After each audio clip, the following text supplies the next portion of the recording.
faith. Yun yung tema niya, di ba? Fellowship and inspiration through Him.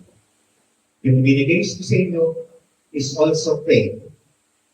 Faith foundations, abiding in Christ, inspiration in service, tools for growth, and keeping the faith.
Bahagi din ng ating ginagampanan o role as Eucharistic Minister sa pamayanan ay ang ating ilahad ang pag-ibig ni Jesus sa pamamagitan ng ating pagsisilbi.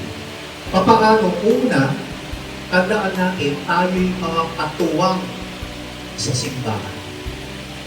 Hindi po tayo yung amo. Hindi tayo yung boss. Maging ang pari kung tutusin, hindi rin amo, hindi rin ang boss. Sapagkat ang tunay na amo at boss ay walang iba kundi si Jesus. We are helpers. We build the church.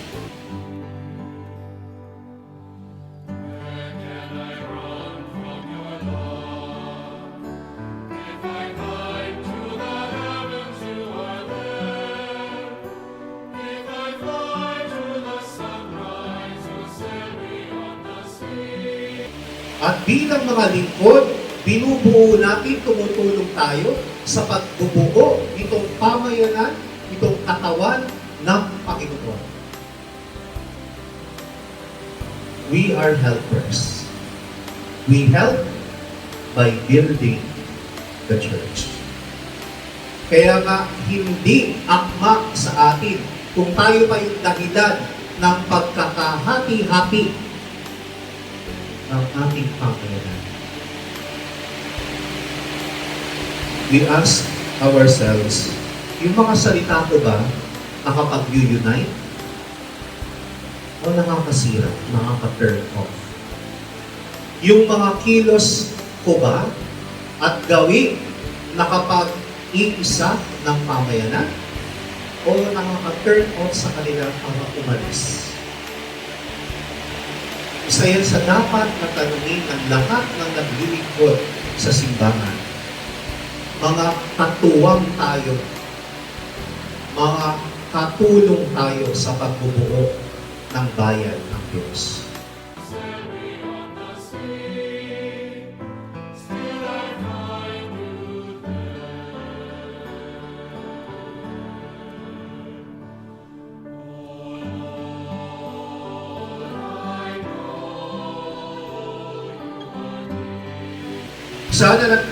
Sana nga meron din tayong panahon sa PEA. Yayamang naglilingkod tayo sa Eucharistia at inaasahan na tayo merong Eucharistic spirituality. Bahagi nito yung paglalaan ng oras na dumalaw sa adoration natin. Hindi naman sinabing isang oras kayo doon eh. Pero daanan ninyo ang Panginoon. Pasok kayo, sabihin niyo, "Hi, Jesus. Good morning, Jesus. Good afternoon, Jesus. Good evening, Jesus." That's fine. Hindi kita kailangan magtagal kung hindi nyo kaya. The point is, dinalaw, dinating ninyo ang Panginoon sa loob ng Adoration Chapel. Kasi nandun siya 24/7. It is a privilege to be entrusted with the task to share the body and blood of Christ. Hindi lahat ng tao nakakahawak kay Jesus. Hindi lahat ng tao nakapagbibigay ng komunyon sa mga may sakit at mga may edad. Iilan lang.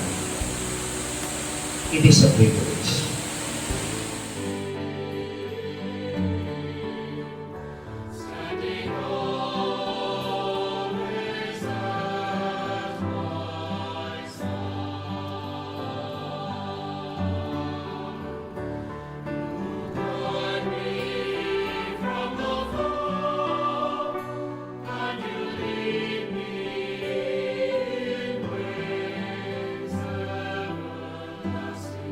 Sumayin niyo ang Panginoon at pagpalain kayo ng makapangyarihan at mapagmahal nating Diyos, Ama, Anak, at Espiritu Santo. Kumain tayo.